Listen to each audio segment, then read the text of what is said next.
नमस्कार सभी को। तो आज की क्लास में हम स्वर संधि का अगला भाग पढ़ेंगे।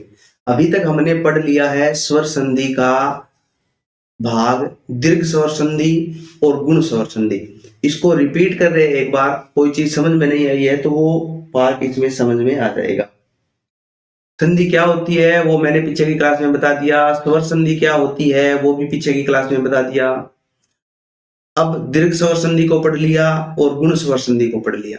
एक बार इसको दोबारा रिपीट करेंगे और इसका अगला जो भाग है स्वर संधि का तीसरा वृद्धि स्वर संधि, वो हम इसी क्लास में पढ़ेंगे।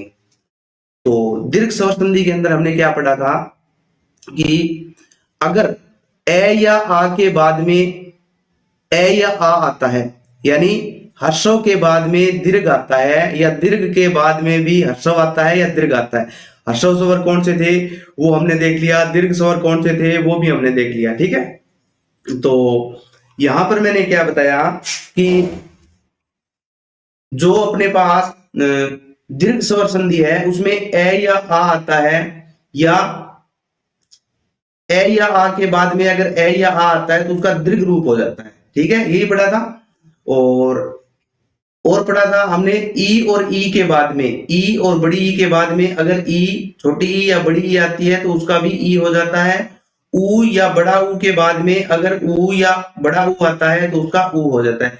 कुल मिलाकर बात करें तो दीर्घ हर्षव या दीर्घ के बाद में हर्षव या दीर्घ आता है तो उसका क्या हो जाता है, दीर्घ हो जाता है। ठीक है, दीर्घ स्वर कौन से थे वो भी हमने देख लिया।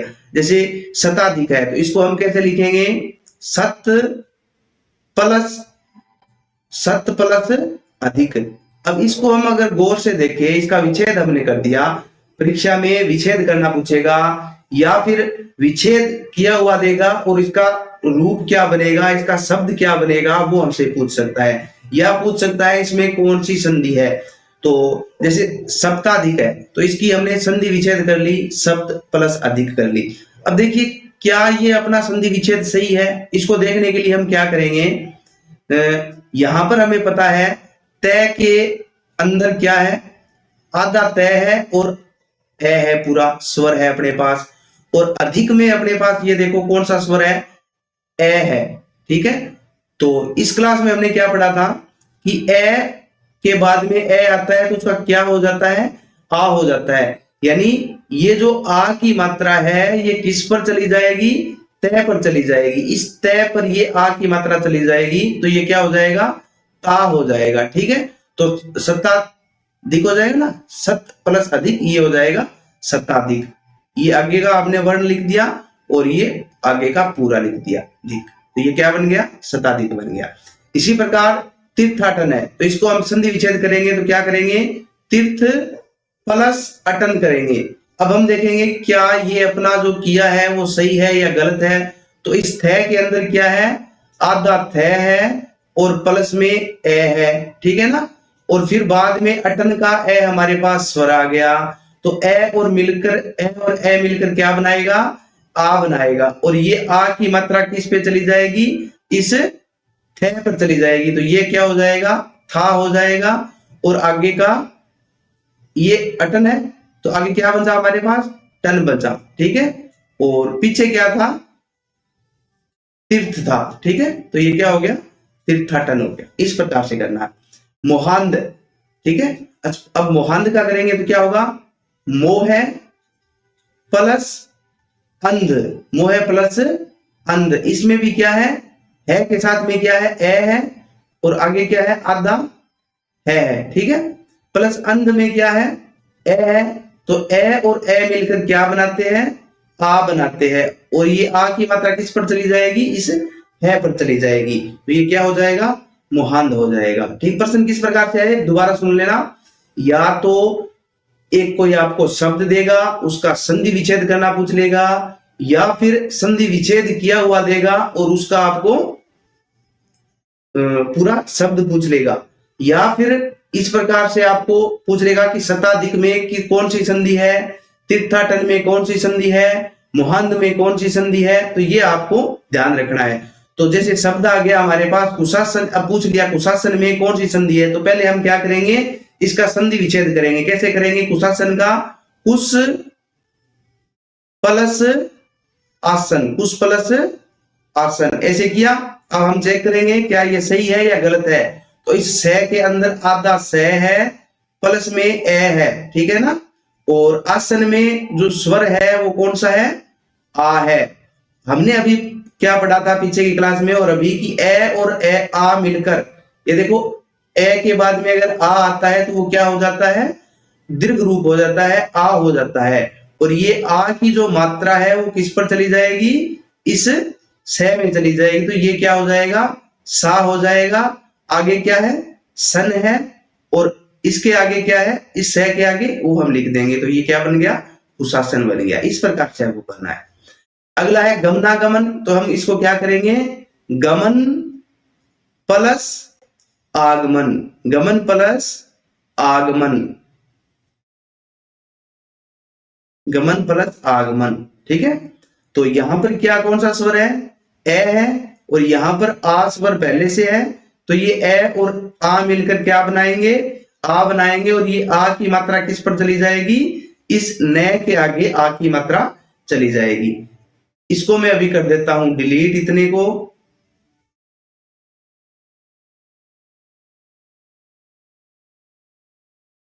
इसको मैं डिलीट कर देता हूं और जो अपने एग्जाम्पल है वो हम पढ़ेंगे। तो अगला जो अपना है पंचायत, अगला एग्जाम्पल है वो पंचायत है। इसका करके देखेंगे तो क्या होगा? पंच प्लस आयत होगा। क्या होगा? पंच प्लस आयत। अगला है अतीव। अब ये देखो, ये इंपॉर्टेंट है। अतीव है ना, तो इसका संधि विच्छेद करेंगे तो क्या होगा? अति, ई छोटी आएगी, इसमें ध्यान रखना, ठीक है। ती है वो छोटी आएगी। अति प्लस यू क्या हो जाएगा? इस ती के अंदर क्या है?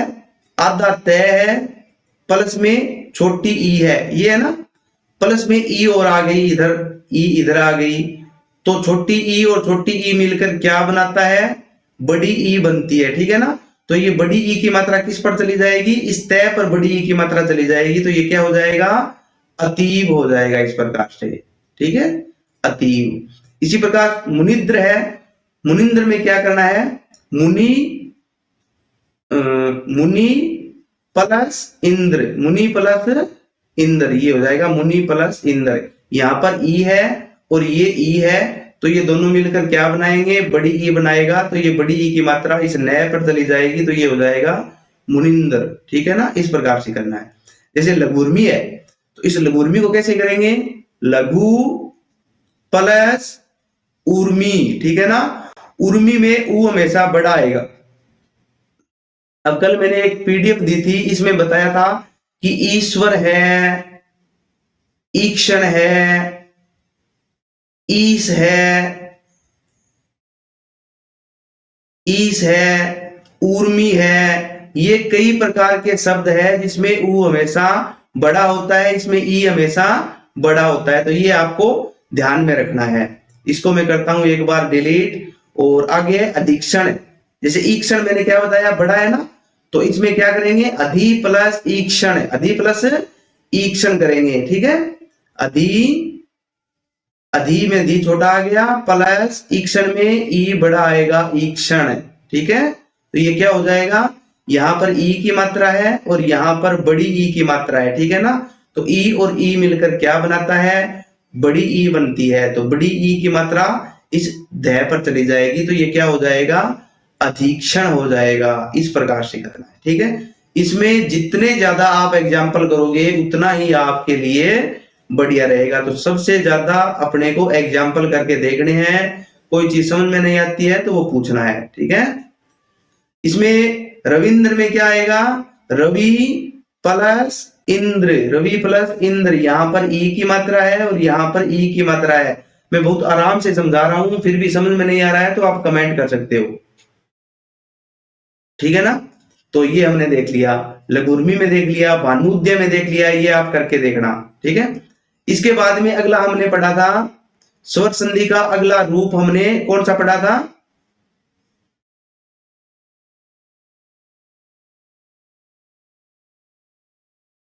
अगला हमने पढ़ा था गुण स्वर संधि का, ठीक है। अगला कौन सा था अपना, गुण स्वर संधि। गुण स्वर संधि में क्या था, ए या आ के बाद में अगर ई और ई आती है तो ए हो जाता है, ठीक है। ए या आ के बाद में ऊ या बड़ा ऊ आता है तो वो ओ हो जाता है, और ए या आ के बाद में री आता है तो वो अर हो जाता है।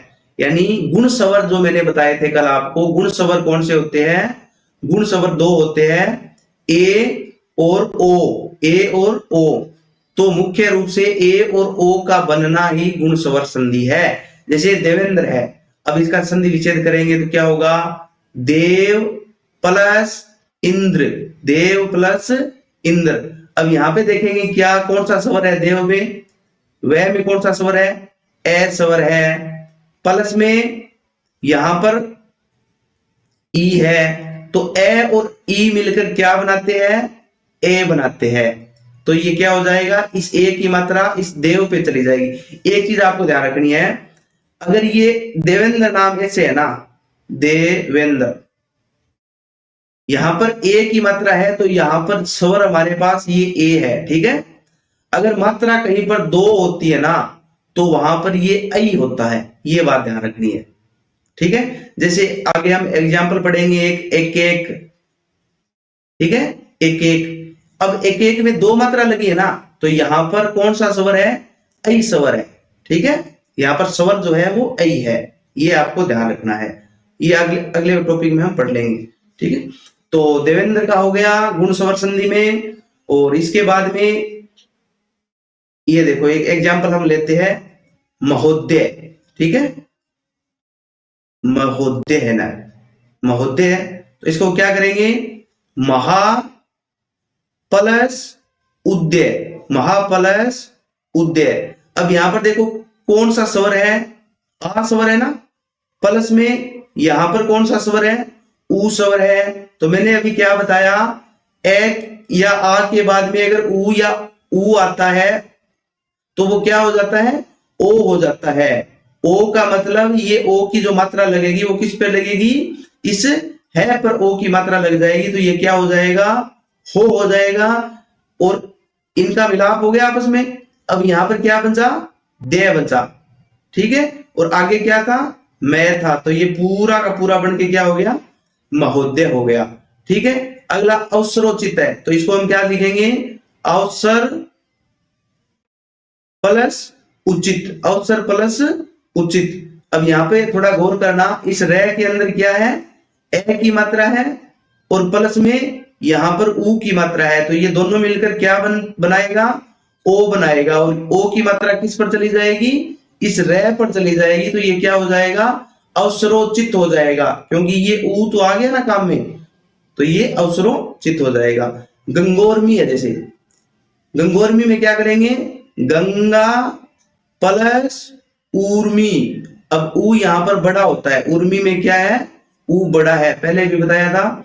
तो यहां पर कौन सा स्वर है, आ का स्वर है, प्लस यहां पर कौन सा है, ऊ का स्वर है, बड़ा ऊ है, तो ये दोनों मिलकर क्या बनाएंगे, ओ बनाएंगे। और इस ओ की मात्रा किस पर चली जाएगी, इस ग पर चली जाएगी। तो देखो एक बार इसको मैं पूरा शब्द बना के दिखाता हूं आपको, ये ओ की मात्रा ग पर चली गई तो ये क्या हो गया, गो हो गया ना।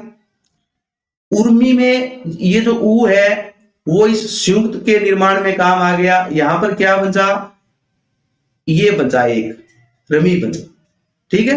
और कौन सा बच गया, ग बच गया ना, इस ग को आगे लिख देंगे तो ये पूरा का पूरा क्या बन गया, गंगोर्मी बन गया। अगला क्या है, सप्तशी, इसको एक बार डिलीट करता हूं। सप्तऋषि का अगर संधि विच्छेद करेंगे तो क्या होगा, सप्त प्लस ऋषि होगा, सप्त प्लस ऋषि होगा। अब इसका संधि विच्छेद करते हैं अपने, सप्त प्लस ऋषि करके देखो, इसमें ए की मात्रा है प्लस इसमें री की मात्रा है, री का स्वर है ना, तो ये ए या आ के बाद में री आता है तो वो क्या हो जाता है, अर हो जाता है, ठीक है। इसकी ये हलंत है तो ये क्या होगा, अर होगा ना, तो ये अर की मात्रा यहां आ जाएगी तो क्या हो जाएगा, ये सप्तषि, इस प्रकार से करना है। जैसे महर्षि है तो इसका क्या होगा, महा प्लस ऋषि, महा प्लस ऋषि।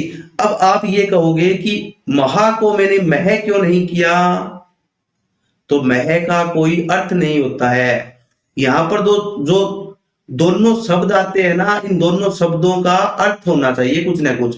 तो महा का अर्थ होता है ना महान, बड़ा, मह का कोई अर्थ नहीं है, तो इसलिए यहां पर क्या आएगा, महा आएगा। और इस महा में मात्रा किसकी है, आ की मात्रा है और आगे री की मात्रा है, ये दोनों मिलकर क्या बनाएंगे, अर बनाएंगे। ठीक है, तो ये हमारा गुण संधि हो गया। अगला जो हमारा है वो है वृद्धि स्वर संधि। वृद्धि के अंदर आपको याद रखना है मात्रा की वृद्धि होती है, मात्रा की वृद्धि होती है। कब होती है, जब ए या आ के बाद में ए या ऐ आए तो वो क्या होगा, ऐ होगा। या फिर ए या आ के बाद में ओ या औ आए तो उसका क्या होगा, औ होगा, यानी मात्रा की वृद्धि होगी। ठीक है, यानी ए या फिर आ है, इसके बाद में अगर ए आता है या ऐ आता है तो वो क्या बना लेगा, ऐ बना लेगा। अब यहां पर समझने की बात है, ऐ का मतलब है, यहां पर ऐ का मतलब होना, किसी शब्द पर दो मात्रा अगर लग गई ना तो वो ऐ है, ध्यान रखना। ठीक है, जैसे हम बताएंगे एक एक है, ठीक है, तो इसको हम संधि विच्छेद करेंगे तो क्या होगा, एक प्लस एक, एक प्लस एक। अगर इस पर एक मात्रा होती ना, से एक एक, एक मात्रा होती ना, तो इसका मतलब यहां पर कौन सा स्वर है, ए स्वर है। ठीक है ना, न कि ऐ। दो मात्रा है तो इसका मतलब क्या है, यहां पर ऐ है, ये ध्यान रखना है। जैसे परमोषधि है, परमोषधि, ठीक है। अब इसमें देखो क्या है, मैं के आगे औ की मात्रा है। इसमें तो आपको पता चल रहा है ना, सीधा सीधा पता चल रहा है कि यहां पर दो मात्रा है तो औ की मात्रा है। लेकिन ए वाले में आपको ध्यान रखना है कि अगर एक मात्रा है ना तो वो ए है, अगर मात्रा दो है तो वो ऐ है। ठीक है, जैसे मतैक्य है, अब मतैक्य में ए है या ऐ है, गौर करो आप, मतैक्य में ए है या फिर ऐ है, कमेंट में बताओ। तो मतैक्य में मैं बता रहा हूं आपको ऐ की मात्रा है। ठीक है, अब इसका संधि विच्छेद करते हैं।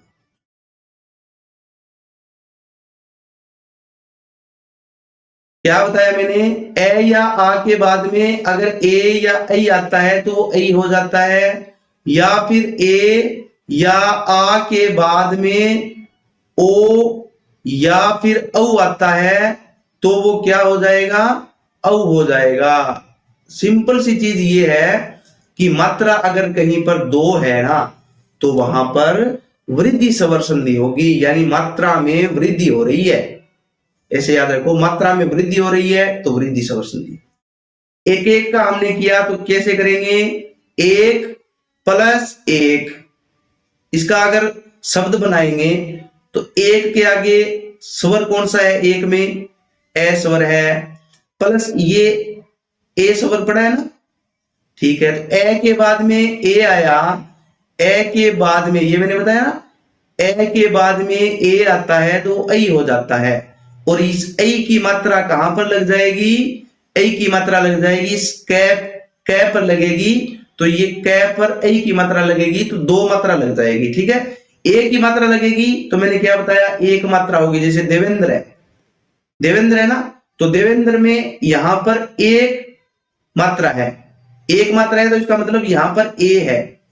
ठीक है, तो इस ऐ की मात्रा कहां पर लगेगी, इस कै व्यंजन पर लगेगी, तो ये क्या हो जाएगा, एक एक हो जाएगा। ये शब्द शुद्धि के अंदर, शब्द शुद्धि जो एक टॉपिक लगता है अपना, उसमें अगर आपको संधि विच्छेद आती है तो कोई दिक्कत नहीं होगी शब्द शुद्धि में। ठीक है, अगला है तथेव, इसको करेंगे तो तथा प्लस एव, तथा प्लस एव। यहां पर देखो इसमें कौन सी है, कौन सा स्वर है, आ स्वर है, यहाँ पे ए है, तो ये क्या बनेगा, ऐ बनाएगा, और ऐ की मात्रा किस पे लग जाएगी, ऐ की मात्रा थे पर लग जाएगी, तो ये क्या हो जाएगा, तथेव हो जाएगा। ठीक है। इसी प्रकार सदैव है, इसी प्रकार क्या है, सदैव के अंदर भी हम देखेंगे क्या है, सदा प्लस एव, तो ये क्या हो जाएगा, सदैव। इसके और एग्जाम्पल जो मैं आपको बताऊंगा वो आप करके देखना। ठीक है। अगला है अपना महोज। महोज को करेंगे तो क्या करेंगे, महा प्लस ओज, महा प्लस ओज। ठीक है। अब यहां पर देखो, महा में, हा में कौन सा स्वर है, आ स्वर है, प्लस ओ स्वर और आ गया। आ और ओ मिलकर क्या बनाते हैं, आ और ओ मिलकर औ बनाते हैं। क्या बनाते हैं, औ बनाते हैं, यानी मात्रा की वृद्धि हो रही है, किस पर, इसी सेम पर मात्रा की वृद्धि हो रही है। ठीक है ना। तो ये क्या हो जाएगा, ये औ की मात्रा कहां लग जाएगी, है पर लग जाएगी औ की मात्रा, तो ये हो जाएगा महोज, महोज। ठीक है। अगला है परमोषध। क्या है, तो इसको क्या करेंगे, परम प्लस औषध। ठीक है, औषध।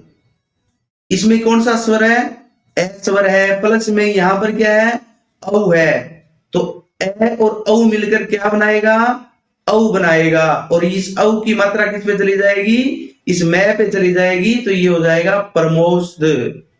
परमोषधि में क्या हो जाएगा, परम प्लस औषधि। मतेक्य में क्या हो जाएगा,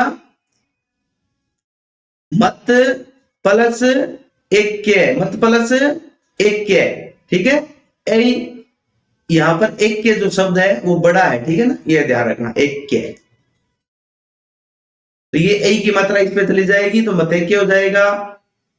प्रियसी, अब इसका करके देखो, प्रिय प्लस एसी। ठीक है, इसको एक बार डिलीट करता हूं मैं। वृद्धि स्वर संधि समझने से पहले आपको जो पहले बताई है दो, उसको आप कंप्लीट करनी होगी। ठीक है।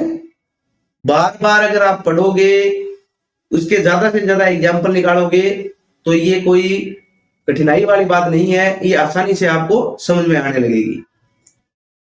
प्रिय प्लस एसी है। ठीक है। इसका अगर शब्द बनाएंगे, ये मान लेते हैं ये परीक्षा में आ गया कि प्रिय प्लस एसी में कौन सी संधि है, कौन सी संधि है, ये प्रश्न पूछ लिया हमें। इसका करेंगे, इस ये के अंदर ये आधा है, प्लस में ए पूरा है, प्लस में ऐ है। ठीक है ना, प्लस में ऐ है, तो ए और ऐ मिलकर क्या बनाएंगे, ऐ बनाएंगे ना। देखो ए और ऐ मिलके ऐ बनाएंगे, तो ये मात्रा जो है ऐ की वो किस पे चली जाएगी, इस ये पे चली जाएगी, ये पे चली जाएगी, तो ये क्या हो जाएगा, प्रियसी हो जाएगा। इस प्रकार से ये दो मात्रा आ जाएगी इसमें। ठीक है।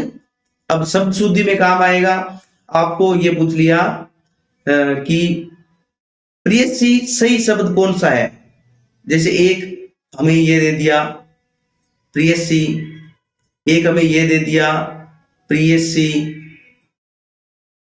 एक कोई और दे दिया, तो क्या ये सही है, इसकी जांच करने के लिए हम क्या करेंगे, इसका संधि विच्छेद करेंगे। ठीक है, इसका संधि विच्छेद करेंगे। तो इसका संधि विच्छेद क्या होता है, प्रिय प्लस एसी होता है ना संधि विच्छेद इसका, प्रिय प्लस एसी संधि विच्छेद होता है। तो हम अभी देखेंगे कि ए और ऐ मिलकर क्या बनाते हैं, ये तो वृद्धि स्वर संधि का है, तो मात्रा की वृद्धि होगी, तो यहां पर ऐ आएगा, तो ये अपने आप में इसकी जो शुद्धि है वो अपने आप पकड़ में आ जाएगी। ठीक है। तो ये हो गई अपनी वृद्धि स्वर संधि। इसके जितने भी एग्जाम्पल है उसकी पीडीएफ में आपको दे दूंगा, तो ज्यादा से ज्यादा इसके एग्जाम्पल करने हैं। अगला जो अपना टॉपिक है वो है पर्यायवाची शब्द। हम दिल्ली के दो देखते हैं, कल भी हमने दो पर्यायवाची शब्द देखे थे। अब पता नहीं आपको याद है या नहीं है, या आपने याद किए है या नहीं किए है, लेकिन मेरा काम है आपको पर्यायवाची शब्द दिल्ली के 2 बताना। अगर आप याद करोगे तो अच्छा है आपके लिए। 2 विलोम शब्द, एक साथ सभी विलोम शब्द याद अपने नहीं कर सकते क्योंकि बहुत ज्यादा विलोम शब्द हो जाते हैं, इसलिए दिल्ली के 2 अगर विलोम शब्द याद करेंगे तो अच्छा होगा। इसी प्रकार पर्यायवाची भी दिल्ली के 2 याद करेंगे तो अच्छा है, ठीक है। अग्नि का जो पर्यायवाची शब्द है वो होता है आग। अग्नि मतलब आग, आग को ही हवा बोलते हैं, सॉरी आग को अनल बोलते हैं, लेकिन अनिल जो है ना वो हवा होती है। अनिल जो होती है वो हवा होती है, ये याद रखना। अनल मतलब आग होता है और अनिल मतलब हवा होती है। तो अग्नि का आग हो गया, अनल हो गया, अरुण हो गया, अश्नि हो गया, कृषाणु हो गया, ज्वाला हो गया, पावक हो गया, दहन हो गया, और ये हो गया पवी, ठीक है ना। पवी, पवी मतलब होती है आग। हुत भूक हो गया, हुत भूक, हुत भूक हो गया, हुत्ता हुतावहा हो गया और हुतासन हो गया। तो ये आग के पर्यायवाची शब्द है, अग्नि के पर्यायवाची शब्द है, ठीक है। इसी प्रकार अनार का जो पर्यायवाची शब्द है वो दाढ़िम होता है, राम बीज होता है, सुख प्रिय होता है, सुकोदन होता है। अब यहाँ पे सुख प्रिय है ना, सुख मतलब होता है तोता, जो तोता को प्रिय है वो क्या है, अनार है। तोता को प्रिय क्या है, अनार। तो सुख मतलब यहाँ पर सुख का भी याद कर लेना, सुख का मतलब होता है तोता। सुकोदन हो गया, ठीक है। अब देखो सुकोदन का करके देखो संधि विच्छेद क्या होगा। सुक प्लस उदन, ठीक है। सुक प्लस उदन, यहां पर क्या है, ए स्वर है ना, प्लस ये यहां पर क्या है, ऊ है। ए के बाद में ऊ आता है तो क्या हो जाता है, क्या हो जाता है, ओ हो जाता है। और कौन सी संधि है, गुण स्वर संधि है। तो आपको जो शब्द दिखाई देना उसके आप संधि विच्छेद करके देखो तो ये आसान और भी आसान हो जाएगा, ठीक है। यहां पर कौन सी स्वर संधि है, वो है गुण स्वर संधि, क्योंकि गुण स्वर संधि में क्या होता है, ए और ओ और अर बनता है, ठीक है। कब बनता है, ए या आ के बाद में ई आता है तो ये बनता है, ए आ के बाद में ऊ आता है तो ये बनता है, और ए आ के बाद में री ऋषि आता है तो ये अर बनता है। आसान है ना। विलोम शब्द अपने 2 याद करने हैं। अजय का होता है जय, अजय का जय। अज्ञ का अज्ञ का विज्ञ, अज्ञ का विज्ञ, ठीक है। अजय का जय और अज्ञ का विज्ञ। इसी प्रकार परिभाषिक शब्दावली अपने को 2 याद करनी है। कल भी हमने 2 याद किए थे, आज भी 2 याद करनी है। कल कौन से किए थे वो आप देख लेना, दोबारा इसको याद कर लेना। एक आप नोट्स बना लो, उसमें लिखते जाओ परिभाषिक शब्दावली दिल्ली के 2 बता रहा हूं वो लिखो, पर्यायवाची शब्द दिल्ली के 2 बता रहा हूं वो लिखो, दिल्ली इसको रिपीट करो। जब भी नया कोई पर्यायवाची पढ़ो तो उससे पहले पिछले वाले जरूर पढ़ो, ठीक है। विलोम शब्द में भी एक आप नोट्स बना लो, ठीक है। जितने बता रहा हूं उतने लिखते जाओ। तो परिभाषिक शब्दावली में अब्स्ट्रैक्ट का मतलब होता है सार, ये इंपॉर्टेंट है इसलिए बताया, ठीक है। परीक्षा में ज्यादातर यही पूछा जाता है। अब्स्ट्रैक्ट, अब्स्ट्रैक्ट मतलब होता है सार, या हम कह सकते हैं भाव। अब्स्ट्रैक्ट मतलब सार या भाव। जैसे इंग्लिश में लगती है ना कि अब्स्ट्रैक्ट नाउन, अब्स्ट्रैक्ट नाउन तो वो होती है भाववाचक संज्ञा, भाववाचक संज्ञा। इसी प्रकार अब्स्ट्रैक्ट का मतलब होता है सार या फिर भाव, ठीक है। अबोपार मतलब हो गया औसत से ऊंचा, अबोपार मतलब औसत से ऊंचा। तो ये 2 याद करने हैं आपको, अब्स्ट्रैक्ट सार या भाव, और अबोपार मतलब औसत से ऊंचा। तो आज की क्लास में इतना ही, मिलते हैं नेक्स्ट की क्लास में। जय हिंद, जय भारत।